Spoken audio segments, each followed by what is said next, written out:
Thanks everybody for being here this evening. I guess Anna's filled you in a little bit on sort of who I am and how I got to be in this chair today, but I just want to run around the room real quickly. Some of you I know and some of you I don't. So can I ask everybody for just, I'm gonna moderate real quick, but like ask you for a brief like hi and my name is and I'm from and you know my favorite cartoon character, color, or energy saving household device is.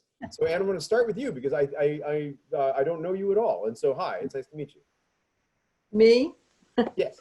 Yeah. Okay. I'm Anne Murray, and we've lived here from 2008. Came from Kansas State University, where we had been on the faculty for about 23 or 4 years.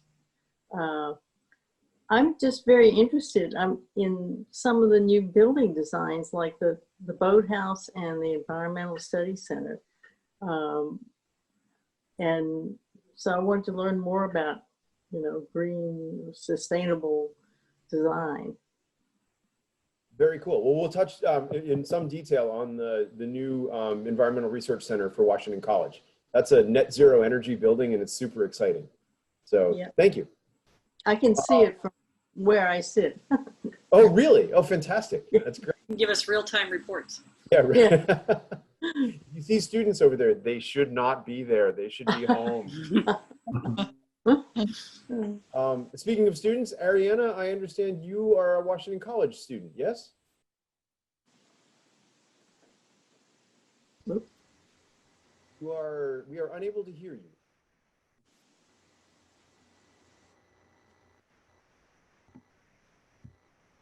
Still no.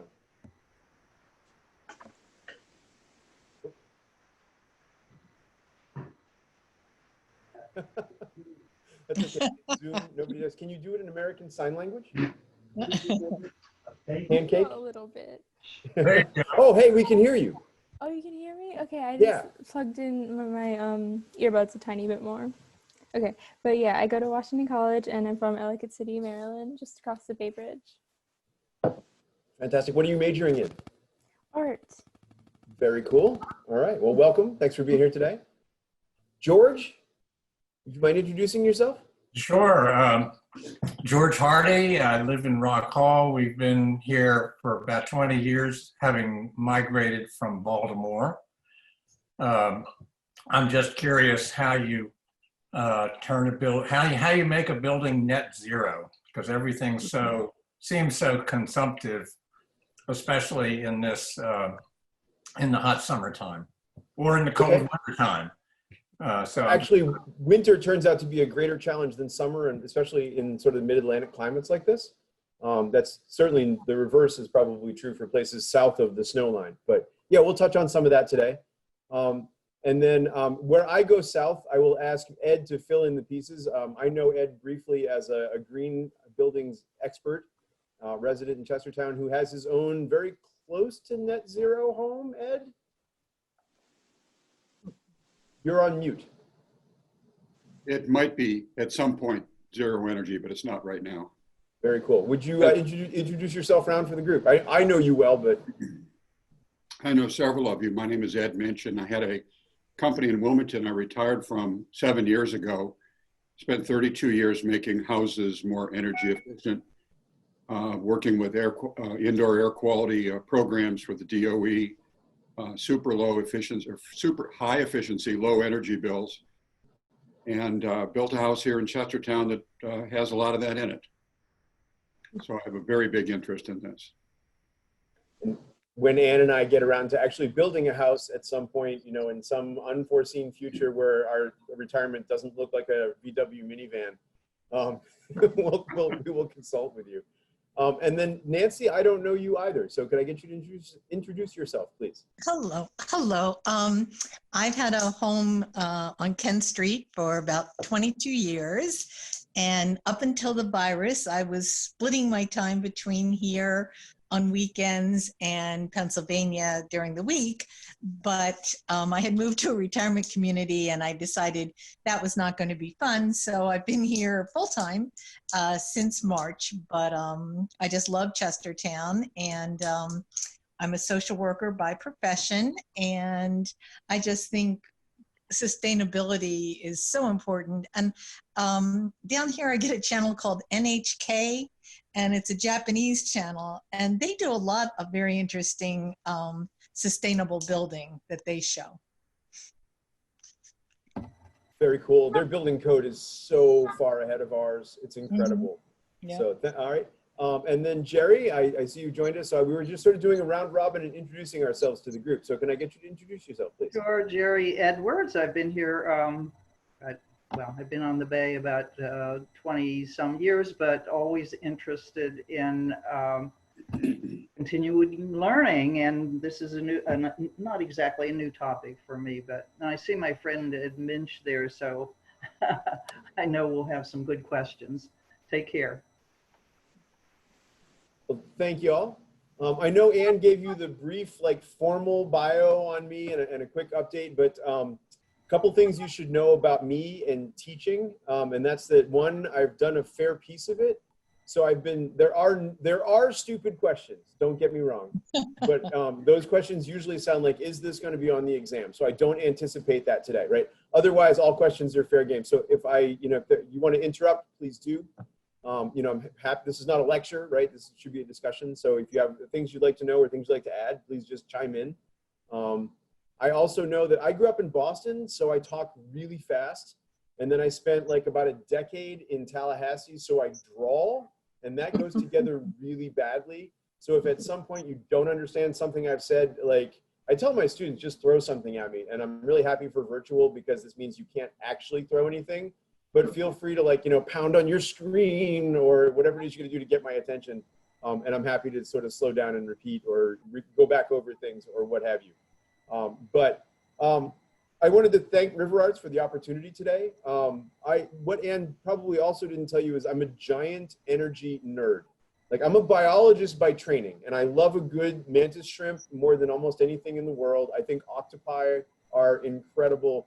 But as I've moved my career towards sustainability, and so much of academic sustainability for higher ed is about energy conservation, I've sort of tried to make myself into a much more knowledgeable person about building energy use, about campus energy use, and how those things can get into sort of bottom line budget affairs, and how you can move those ideas into curriculum and teaching, and how they become good research targets for faculty members. So I'm a giant building energy nerd. So what you're about to see is like Greg's giant energy nerd brain tour of like a couple of things that I'm really happy about. So happy to bring in other topics as y'all see fit. But I'm gonna go ahead and share my screen. And the host has to enable participant screen sharing apparently. So I will. Who's the host? Uh-oh, the host is gone. My wife. The host is She gone. may not want you to see my slides. That might be the problem. We can do this. We can figure this out.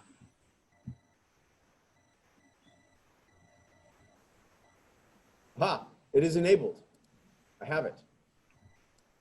Booyah. Okay. So I guess first things first, like when I say green building, what do you all think about? What are the topics that come to mind? I mean, like Ed, or I don't remember even who said this. Ed, heating and cooling and making that as efficient as possible. Okay, good. That's a great one. Other ideas? Material selection. Material selection. Ed, you want to expand on that a little bit? As an example, concrete is very common, but a very energy inefficient choice for building with. So how do we get around that? That sort of thing. Good. Anne, I saw you unmute yourself. What? Yeah, well, I was thinking of people having gardens on their roofs. Good. Green roof tech. And we're starting to see a term now thrown around called blue roof technology, which is to really deal with how buildings deal with stormwater input on that structure. So that's certainly a part of it. Other ideas? I was gonna say green roof, yeah. Good, good. There's several candidate spaces for that at Washington College, by the way. We should talk about that later. And there's a couple people who are really advocating for that at the college. So Another, So I think this is kind of what most of us think about when we hear green buildings, right? And this is about energy use, and it's about water use, and it's about sort of large, obvious features on the outside of the building. And I want to point out, like, as we go through, that architecture is actually an art, right? And since we're an art group, I want us to sort of keep architecture in mind and building design in mind as, you know, it's a very creative enterprise. And there is, at the end of the day, this thing you interact with much the same way that you would interact with a museum, right? Or an exhibit, right? So the placement of objects in that space, or the height of ceilings, or the feel of the space, the openness or the closedness of it, the materials that you're used for the fit and finish. These are all things that, you know, as an architect and a designer, you really are obligated to sort of paint with this palette of materials in this three-dimensional space. And the challenge is to create not only an efficient building, but a good green building should also be just a beautiful space to be in. And it should be like, so if there's a spectrum, and one end of that spectrum is, you know, like strip malls, right? Or like 1970s middle schools, which some of us will remember not so fondly. You know, that's one end of it, right? Institutions of correction, right? That end of it, right? Monasteries. But then the other end of that spectrum are these spaces where people want to spend that time, and the space makes them creative, and it makes them energized, and they leave the building almost healthier mentally and physically than they were when they went in. That's what's possible with green buildings. That's one of those things that really, like, sort of just really winds me up about this topic, because these are just beautiful spaces. So we tend to think about them as high performance buildings, and I'm sure, how many of y'all are familiar with like the LEED matrix for rating buildings? I see a couple of hands and a couple of head shakes. This is, I think, probably the most widely recognized green building design rating system, right? So LEED is literally a check sheet, and there are columns on the check sheet for, you know, I did this, I did it well, or I didn't do it at all. And then the matrix assigns points within categories for things like energy minimization and water use and reuse, but it also assigns points for low emission paint and carpeting that doesn't give you a headache, and because the fumes give you a headache. There's a whole comprehensive look at sort of human interactions with that building that run the gamut from energy to human health to productivity and everything in between. So like a lot of rating systems, LEED sort of focuses in on sort of tiers. And at, you know, X number of points, you can be LEED silver. At X plus 20 more points, your building can be LEED gold.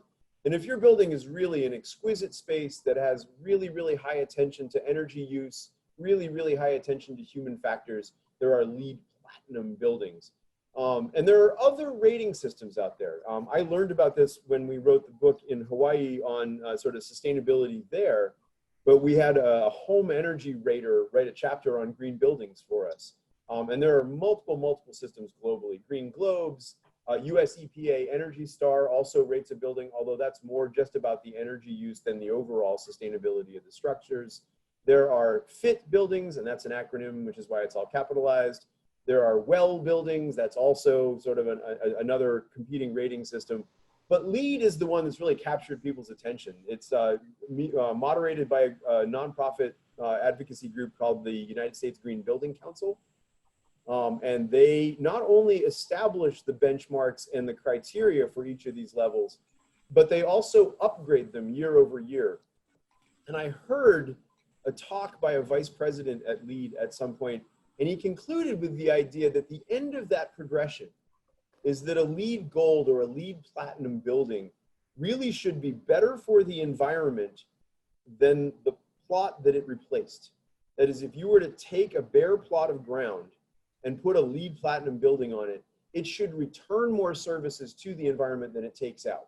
And that is actually possible, right? It should also make people better than they were when they entered the structure. And I just thought that was just so inspirational as a way to think about buildings, that they could actually, we don't have to have this false trade-off between interior design and environmental impact. So you can do both of those things in a way that's not only good for the environment, but also good for people. And LEED was my entry into sort of the whole green building design. We'll get to that in a minute, about sort of my first experience with this.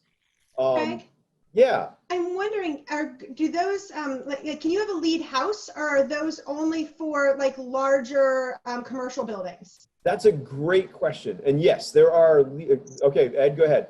Can I speak to that? Yeah, there are LEED houses, but regionally, we've certified probably 20 times more houses under the Green Building Council's USBG, the standards, than LEED, because LEED for houses is very difficult to do and very expensive. Okay. Isn't there a LEED house on High Street? There Kind of is. next to the church? Yeah. Yeah, There is. that got certified as an existing structure. It has some leeway because it's got stuff already there. We tried to, I knew the guy who was regionally the LEED certifier. We built our house in 2008, and he wanted over $4,000 to certify our house to LEED standards. So we just built it to LEED standards, and it's LEED and it doesn't have the name on it, you know, so you can do that much less expensively. But the green building standards through NAHB are much easier to meet, and I feel just about as good. So for houses, not for buildings, but for houses, not for commercial buildings. Thanks. And just to round that picture out for you, USGBC also maintains a LEED for neighborhoods. There is a LEED for operations and maintenance of existing buildings. There's a LEED for new construction. You can LEED certify just the core and shell of a building and not worry too much about the operations of it. You can LEED certify sections of a building. So if you have a multi-story office building, you can LEED certify floor number 7, right? So the LEED, the LEED people have really thought flexibly about what that means. Ed's point is well taken. It is not inexpensive to certify any of these LEED buildings or any of these green buildings under any of these matrices, right? There is almost always a cost. Upsides and down, data do show that if you don't certify the building, then there's nobody watching over your shoulder to make sure that it performs as designed. So LEED builds that in, and typically the cost to do the certification is recouped in the first, you know, between 4 and 7 years usually, in terms of making sure the building continues to perform as a high performance building and doesn't sort of gently slip out of performance parameters, which happens relatively quickly. Other just sort of competing ideas, right there, here's an Energy Star building. Energy Star really does focus simply on the energy portfolio for a building, but like LEED, there is Energy Star for homes, there is Energy Star for buildings or sections of buildings. It's a very, you know, sort of adaptable sort of code. And again, let's say, you know, all the human factors in that design, the things that make a building art and not just a strip mall cube, are all sort of taken into effect in most of these rating systems. And I think one of the things that really changes the conversation on this is there are explicitly points in the LEED matrix and in other building certification systems for bringing the end users into the design process and talking about expectations, about the price performance trade-off of some of the building technology. That collaborative design process actually gets you a point in LEED. It actually gets you a couple of checkpoints in the living building certification, right?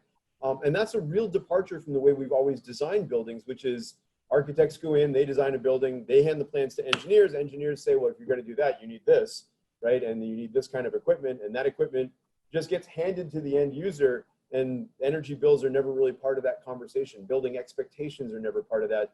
And really the only thing that the end user can impact is like sort of paint and rugs. And so there's a lot more to this design process that brings the artistry to the people at the design level and the end users, right? And so I really like that. So briefly, my introduction to this was this building at Chesapeake College, which is down the road in Y Mills.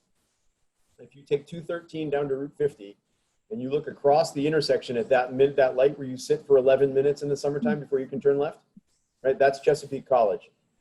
This was a renovation and expansion project of an existing building. And when we set out to do the design process for this building, I pushed really hard to bring the green building ethic into that conversation. By state requirement in Maryland, any building that uses state funding has to approach LEED Silver and be at least built to LEED Silver standard.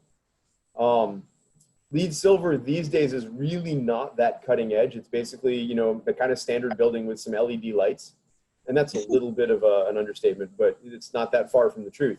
And I kept pushing on the idea that, like, as a service organization to the community, if we built a highly efficient, high-performance building, we were actually better stewards of the public tax dollar over the 50 to 60-year expected life of this building, because we'd be spending less on energy and we'd have created a set of spaces that the community wanted to use.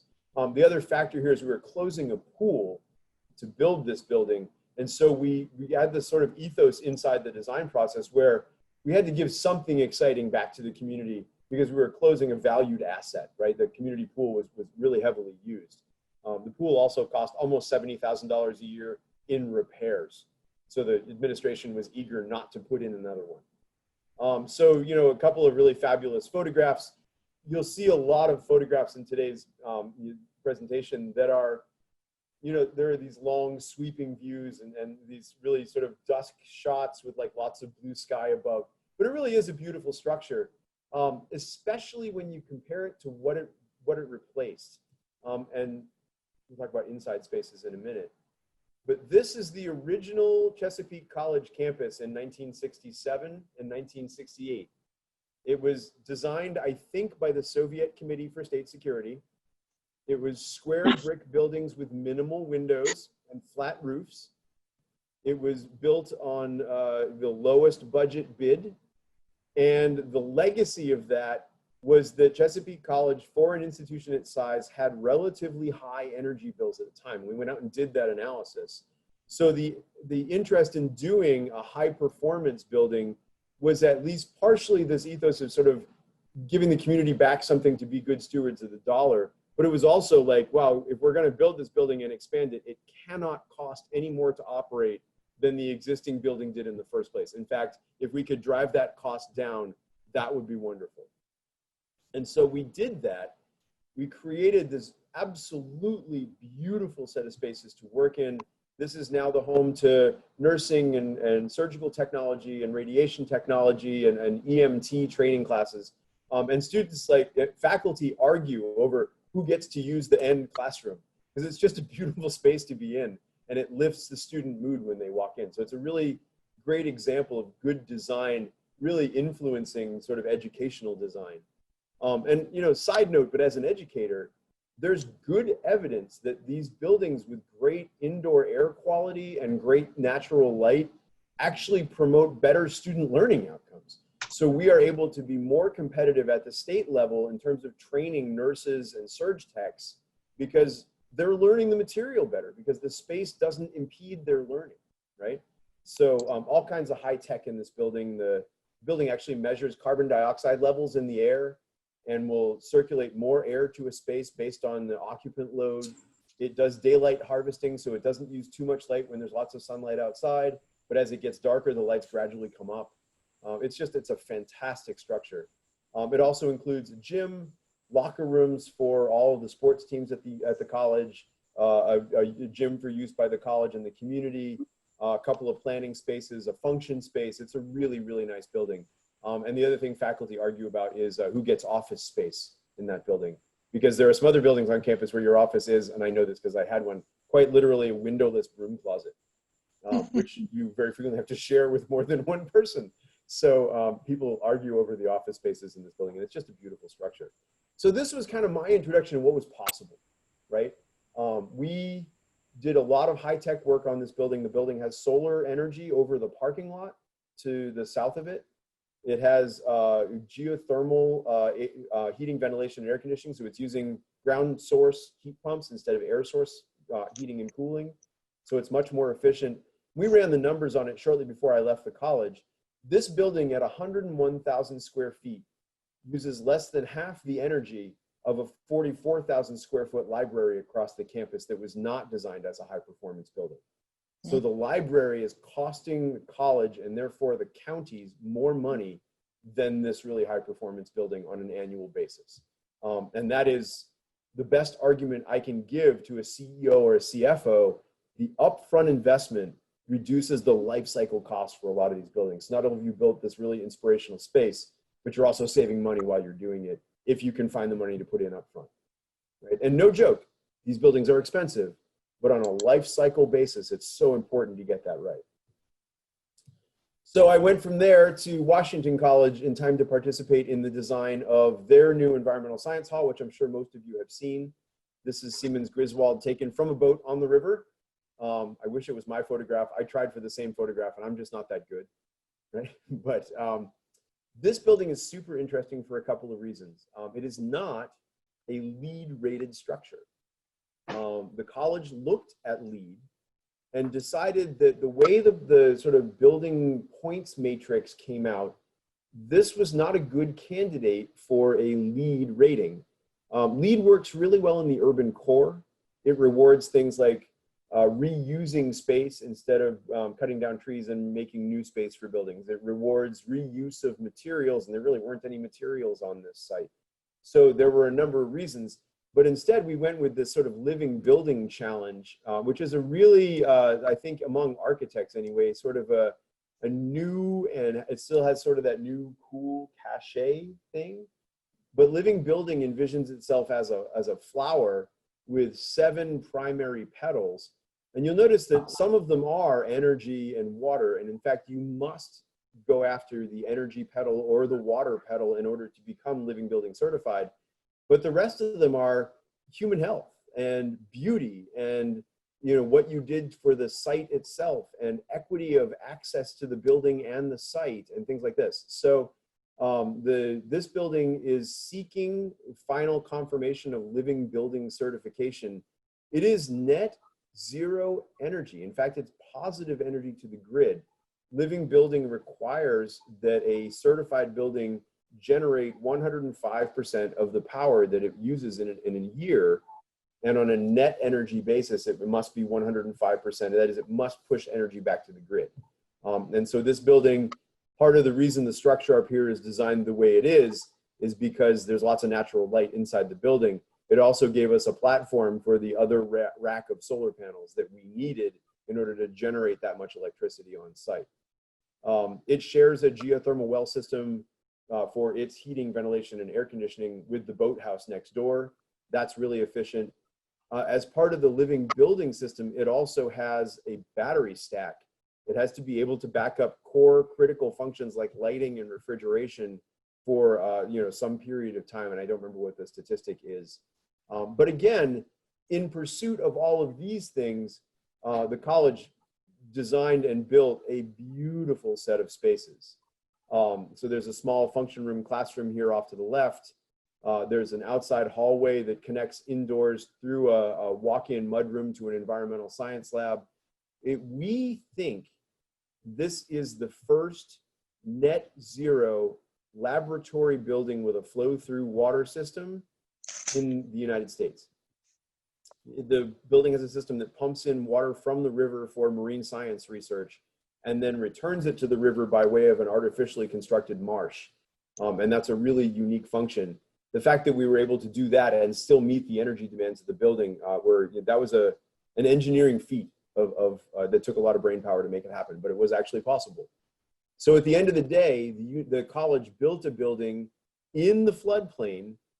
They brought it up an extra 3 feet to make sure that it's above the building code, so that as sea level rise progresses on the eastern shore, this building should be safe from inundation by tidal flooding and everyday flooding.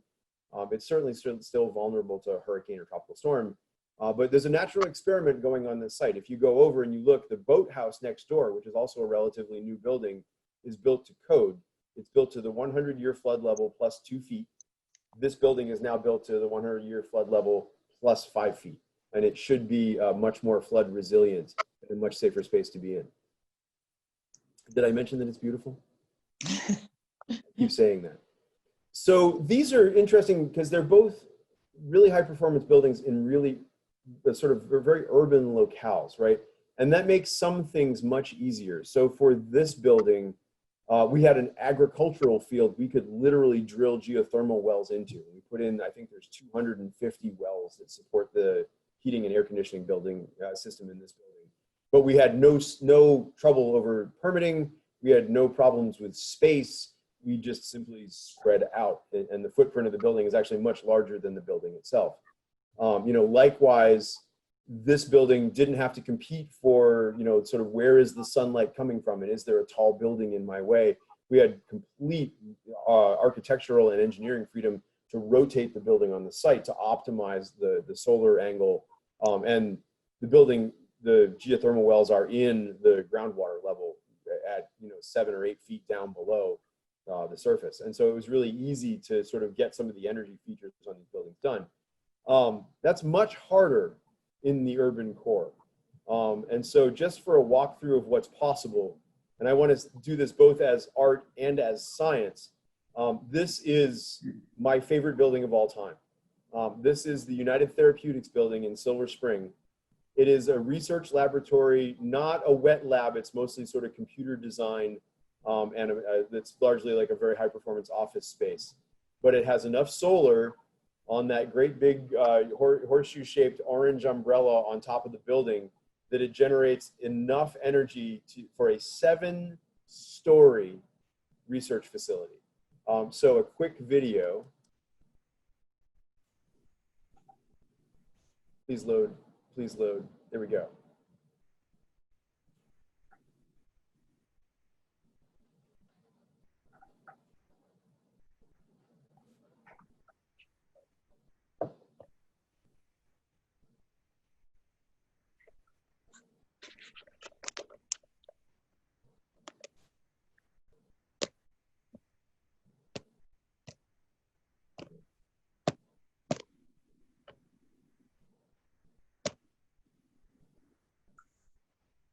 Greg, I'm assuming there's no sound with the video. I'm sorry, say again? I'm assuming there's no sound with the video. Oh, there is. Can you not hear it? No, I can't. no, Oh. I can't. It's jumping around, Greg. Okay.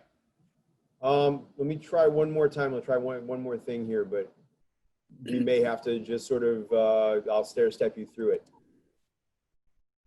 It's also, it was very herky-jerky on this end. Yeah, it was So here too. How many of you can hear the intro music there? No. No. No? Okay. So Is the this first, is this the video that was linked on the Yes. daily? Okay. Yes. I Okay. saw- Yes, so So you people may have have a had a link to chance to this. see it already. okay. Right. So, you know, key features in terms of the energy for the building, lots of solar on that upper roof, lots of vertical solar, and then they also had the advantage of having a parking garage here that they could roof over as well, and that makes up the remainder of the energy supply. But inside, as you step through this video, and I'll let you do that on your own, again, it's just an absolutely stunning, the whole building is a work of art. You walk in and you're immediately inspired. The building is really well labeled. So throughout the building, there are walls that say, I'm an active beam. And they explain a little bit about how that wall is actually contributing to the heating and cooling in that space.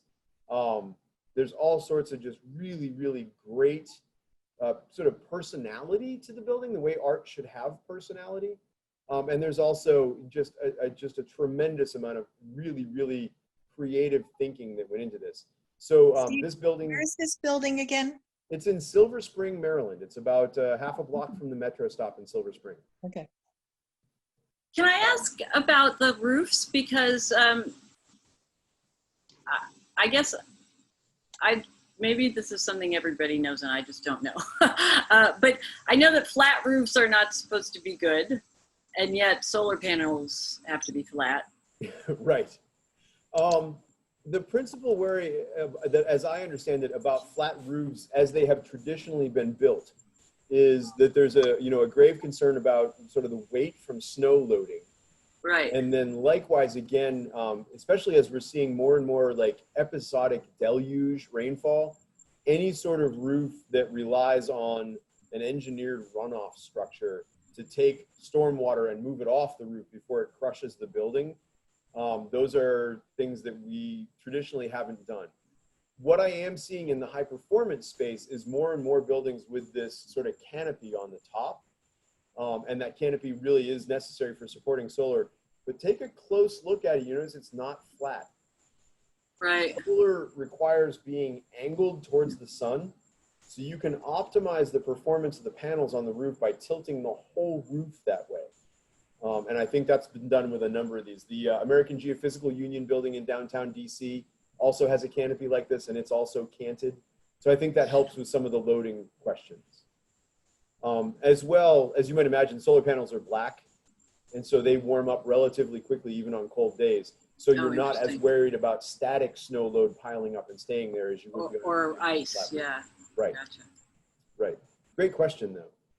Greg, I wanted to jump in because I know we started a couple minutes late and we're running up on our time here pretty quickly. Gosh, and I know I've been babbling the whole time. I know people would like to have a chance to get in and ask some questions. And since you did give them a chance to look, or they can do afterwards at the Cooper Union and at this one, you know, there might be some other questions that people have, like that relate, you know, to this and to the art a little. Sure. Let me go ahead and I will stop the screen share. I just wanted, as artists, to draw your attention to this. This is actually an energy monitor inside the Unisphere, and it is just beautiful. 24 V-shaped mirror panels that rock on the axis where the V is. And so they alter their position moment by moment so that if light is shining into the center, that's reflective of energy being used by the building. And then light shining outward means that energy is actually being pushed back to the grid. This is a 12-hour clock, so this is a daytime count. But the fact that this is shining outward for every one of those hours, or every one of those half-hour periods, means that the building has been pushing energy back to the grid on this day for a solid 12 hours. This is, and you walk in and this is just a jaw-dropping marriage of art and science, right? And then the other thing about this building that's really, I think, is super cool is you walk in and there's this lobby, but it looks like there's a swimming pool lane in the middle of the floor. That's because there is a swimming pool. This is a sinking floor that goes into a one-lane lap pool. The water in the lap pool is an integral part of the heating and cooling system for the building. So again, you know, just lots of thought in this space about how the building makes you feel, how it inspires performance, things like that. So with that, I will stop the screen share and sort of open us for questions. The building behind me in my screen is, make sure I get this right. This is Sensor City building in Liverpool in the UK. It is by some measures the most highly monitored building in the world, and there's no missing it, right? And that's the other thing I love about these buildings is that if you're gonna do something super high tech, and you're gonna concentrate on how it makes people feel, a lot of these buildings work really hard to make people on the outside of the building feel just as awed as the people inside the building, right? An AWED, not ODD, but anyway. So with that, I'll throw it open for questions and just sort of, if there's things you'd like to know, I'll happily, and I can extend time a little bit if that's useful. I'm sorry for talking for so long. Wow.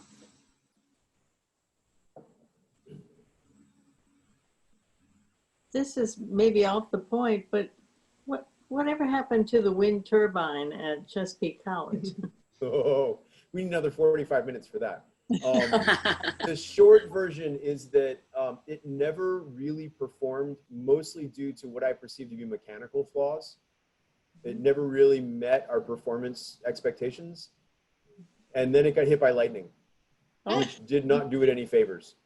And so we decommissioned it, took it down, and actually shipped it to the UK for parts. Huh. Okay. Well, I know at the beginning there were a few questions, you know, I know, Anne, you wanted to hear about the Siemens Griswold, and George, you had some particular questions. Did we cover some of those? Well, I was just mainly interested in how you get to net zero. I'm wondering where the planning and zoning regulatory world is in small communities. Right in the middle of your shins when you're trying to plan for this. I'm sorry? It's very easy to trip over those laws. Yeah, planning and zoning it's really important to build those people and code compliance officers into that design function early in the process, because they must know what you're seeking in order to approve some of the sort of non-standard features. So Siemens Griswold is a great example. The building codes in Kent County are a little bit behind where sort of national standards are. We don't tend to update them as often. And so when we went in to design Siemens Griswold, we had to make sure to build the town and the county code compliance officers into that conversation, help them understand that we were trying to build a high performance building, and then get them to approve the efficiency features on the building that were going to be necessary, like some of the geothermal activity, some of the permitting for solar panels, which has not been done before in that region. And mostly I think it's not a matter of people who want to be in the way. It's just that the codes really don't reflect a lot of this stuff yet. And that these are new ideas. And anytime you try and change something and introduce a new idea, you run into that sort of, okay, but we haven't seen that done before, and it makes us nervous kind of argument. So really important discussion. The folks at the United Therapeutics building had a really, really great example of that. In Maryland, it had, before that building, it was illegal to put a well underneath a building, right? And you can imagine that that's a code that goes back to the era predating public water supply, because they didn't want the building to foul the water in the well, right? So United Therapeutics had to go back to the state and change the code to permit the geothermal wells for that building to be drilled underneath the foundation. And that's because the law simply never anticipated geothermal wells. It was only really anticipating drinking water wells. I was wondering, when I read about the Unisphere earlier, a little bit about, I saw something about natural ventilation, and I was thinking about the times we're in and how every business, as they're thinking about opening back up, is wanting to get more airflow and fresh air from the outside. And, are there any things that have already been done, not for that purpose, that can be adapted now? Oh, sure, absolutely. So the United Therapeutics building, the Unisphere, the offices are all in a ring around the outside of what is an elliptical building, right? The inside is where the center of the building above the pool is where the stair column is. And otherwise, it's a giant chimney. So it creates a gigantic updraft that moves air through those spaces at a pretty good clip. At the same time, the building brings air in through an underground earth labyrinth, and it uses the temperature of the ground to precondition the air before it hits the heating or air conditioning units, so that when you're pulling that in, you're not having to treat all of that using electricity for energy. You're actually able to use the energy of the earth itself to do that. So buildings like that are pretty well adapted to higher air change rates, which is what I think that's certainly what the building code organization ASHRAE has recommended for buildings. I know we're running around at George Mason, running all of our buildings as what they call single pass, right? Air comes in, gets treated, goes right out the other end of the building, doesn't get recirculated. That's really hard and very expensive in a standard building. But for some of these high performance buildings, they've got structures like that that help mitigate that cost and make that more possible. Great question. Well, I don't want to cut anybody off, but we are almost 5 minutes over our time Sorry. Already. No, Greg, I only had 12 slides. I thought I could do it in 15 minutes. I know. It's amazing how quickly the time goes. But so if anybody has sort of a last kind of burning question or comment, I think we can certainly do that. And then we'll... I was wondering if Ed had anything to add, just with your expertise. Well, I was just thinking of that, and my expertise is in houses. And I know a bit about buildings like Greg does here. And I've noticed that there's a big disconnect between commercial buildings and houses. And all of us live in houses and all of us have that interest. So that's why I thought I might say this. But an architect designs a commercial building, he knows how many people are going to be in each office. He knows how many offices face which direction. He knows where the thermostat's going to be set. People are flushing the toilet a certain number of times a day, and he can plan for that, and you can get a zero energy building by planning for it and executing it properly.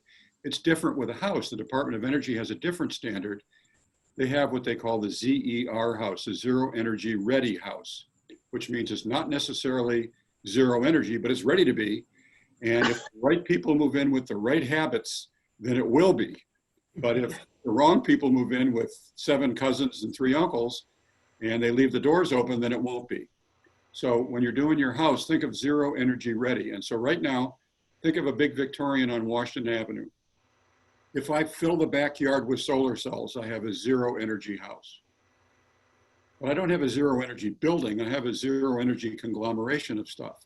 So the Department of Energy standards tell you how you have to build the building before you start adding the regenerative power onto it. So you have certain air tightness standards, insulation standards, window standards, that sort of thing, equipment standards.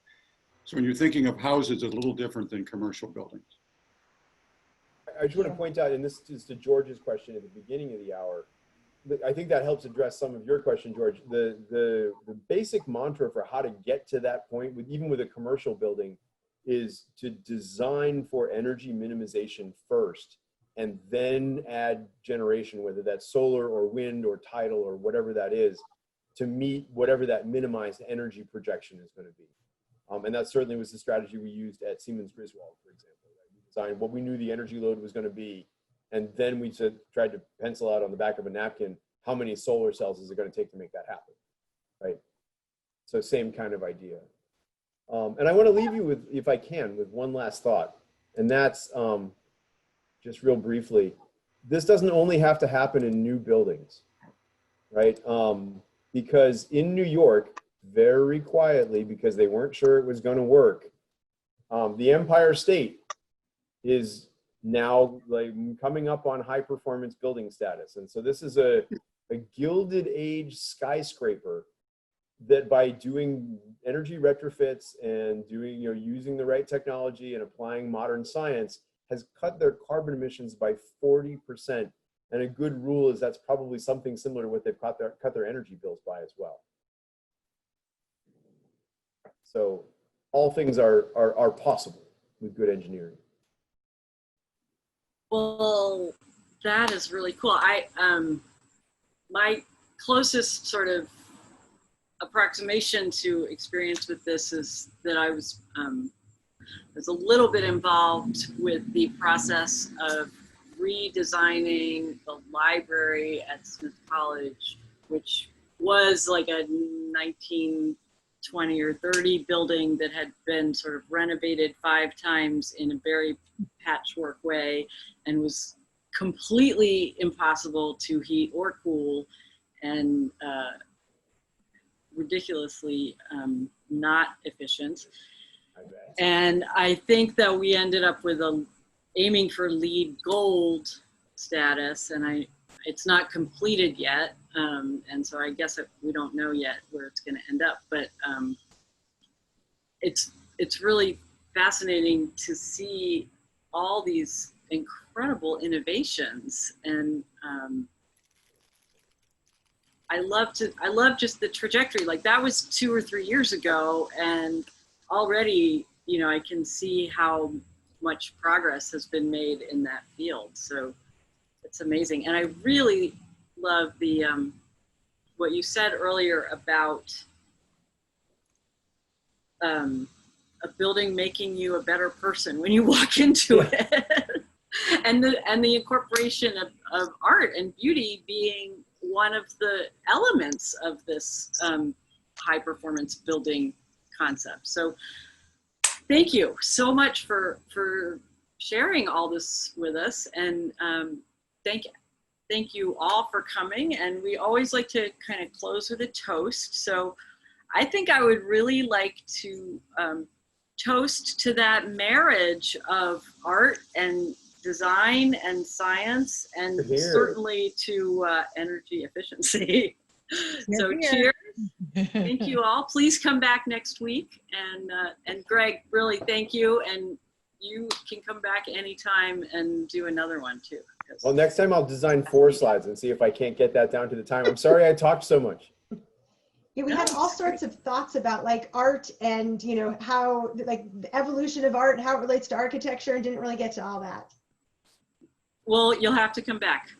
That sounds like a WC All course, Greg. Yeah. There you go. Sign And me you up. know- That sounds great. They are There you on go. Zoom now, so you can do it from Fairfax. All right. Well, I will, you know, Ed, let's connect. You have my email.